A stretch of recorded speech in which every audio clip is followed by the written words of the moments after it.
प्यारे बच्चों, आचार्य रामचंद्र शुक्ल के द्वारा लिखे गए मित्रता पाठ से संबंधित दो महत्वपूर्ण अवतरण आपको इसके पूर्व की कक्षा में बताए गए हैं। आज हम लोग इस पाठ से कुछ अन्य महत्वपूर्ण अवतरण पढ़ेंगे और उसकी व्याख्या समझेंगे। आप लोग अवतरण को ध्यान से सुनिए। मित्र केवल उसे नहीं कहते जिसके गुणों की तो हम प्रशंसा करें पर जिससे हम स्नेह ना कर सकें, जिससे अपने छोटे छोटे काम तो हम निकालते जाएं पर भीतर ही भीतर घृणा करते रहें। मित्र सच्चे पथ प्रदर्शक के समान होना चाहिए जिस पर हम पूरा विश्वास कर सकें। भाई के समान होना चाहिए जिसे हम अपना प्रीति पात्र बना सकें। हमारे और हमारे मित्र के बीच सच्ची सहानुभूति होनी चाहिए, ऐसी सहानुभूति जिससे एक के हानि लाभ को दूसरा अपना हानि लाभ समझे। मित्रता के लिए यह आवश्यक नहीं कि दो मित्र एक ही प्रकार के कार्य करते हों या एक ही रुचि के हों। इसी प्रकार प्रकृति और आचरण की समानता भी आवश्यक या वांछनीय नहीं है। दो भिन्न प्रकृति के मनुष्यों में बराबर प्रीति और मित्रता रही है। इस अवतरण में पंक्तियां रेखांकित की गई हैं। हमारे और हमारे मित्र के बीच सच्ची सहानुभूति होनी चाहिए। शुक्ल जी कह रहे हैं कि जो भी हमारा मित्र हो उसके और हमारे बीच सच्ची संवेदना होनी चाहिए, सच्ची सहानुभूति होनी चाहिए। यानी उसमें सहानुभूति का दिखावा नहीं होना चाहिए, आडंबर नहीं होना चाहिए, बल्कि हृदय से सहानुभूति होनी चाहिए। ऐसी सहानुभूति जिससे एक के हानि लाभ को दूसरा अपना हानि लाभ समझे। एक ऐसी मित्रता, इस प्रकार की सहानुभूति जिसमें दोनों ही पक्ष एक दूसरे के हानि लाभ को अपना माने। यानी यदि हमारे मित्र को हानि होती है तो हम भी उसे अपनी हानि समझें। ठीक इसी प्रकार यदि हमारी हानि होती है तो हमारा मित्र भी उसको अपनी हानि माने। और साथ ही साथ यदि किसी को भी कोई लाभ प्राप्त होता है तो उससे दोनों ही उतनी प्रसन्नता प्राप्त करें। मित्रता के लिए यह आवश्यक नहीं कि दो मित्र एक ही प्रकार के कार्य करते हों या एक ही रुचि के हों।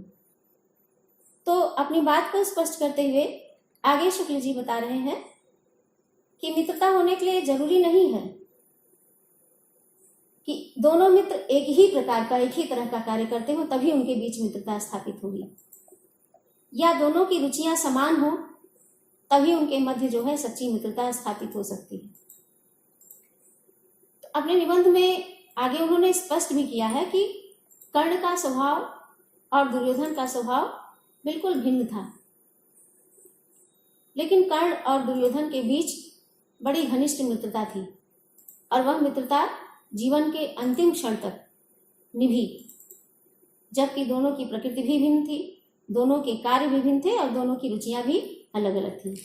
तो इस तरह से ये आवश्यक नहीं है कि दो ऐसे ही लोग मित्र हो सकते हैं जो एक ही तरह का काम करते हो या जिनकी रुचि एक प्रकार की हो। इसी प्रकार प्रकृति और आचरण की समानता भी आवश्यक या वांछनीय नहीं है। ये भी आवश्यक नहीं है, ये भी जरूरी नहीं है कि दोनों की प्रकृति एक जैसी हो, यानी उसका दोनों का स्वभाव एक जैसा हो और दोनों के आचरण भी एक समान हो। दो भिन्न प्रकृति के मनुष्यों में बराबर प्रीति और मित्रता रही। ऐसे बहुत से उदाहरण हैं जहां दोनों की प्रकृति अलग अलग रही है, लेकिन उन दोनों प्राकृतिक भिन्नता वाले मनुष्यों के बीच में बड़ी घनिष्ठ प्रीति रही है और बड़ी घनिष्ठ मित्रता रही है। इस बात के बहुत से उदाहरण विद्यमान हैं। तो इस तरह से इस अवतरण की रेखांकित अंश की व्याख्या हमने पढ़ी है। अन्य प्रश्नों के उत्तर किस प्रकार लिखे जाएंगे यह आपको पहले समझाया जा चुका है। तो आप लोग अन्य जो दो प्रश्न हैं उनके उत्तर इस अवतरण को पढ़ करके इसमें से ढूंढकर लिखिएगा। एक अन्य अवतरण इस पाठ का, जो बहुत ही महत्वपूर्ण है बोर्ड परीक्षा की दृष्टि से, उस पर आप लोग ध्यान दीजिए। कुसंग का ज्वर सबसे भयानक होता है। यह केवल नीति और सद्वृत्ति का ही नाश नहीं करता, बल्कि बुद्धि का भी क्षय करता है। किसी युवा पुरुष की संगति यदि बुरी होगी तो वह उसके पैरों में बंधी चक्की के समान होगी, जो उसे दिन दिन अवनति के गड्ढे में गिराती जाएगी, और यदि अच्छी होगी तो सहारा देने वाली सुदृढ़ बाह के समान होगी, जो उसे निरंतर उन्नति की ओर उठाती जाएगी।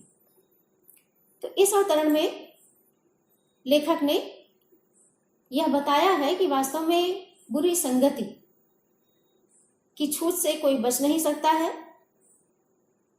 बुरी संगति से सदैव मनुष्य का पतन होता है। इसलिए उन्होंने बुरी संगति को यानी कुसंग को ज्वर से उसको एक प्रकार से ज्वर का रूपक देते हुए अपनी बात को समझाया है कि कुसंग का ज्वर सबसे भयानक होता है।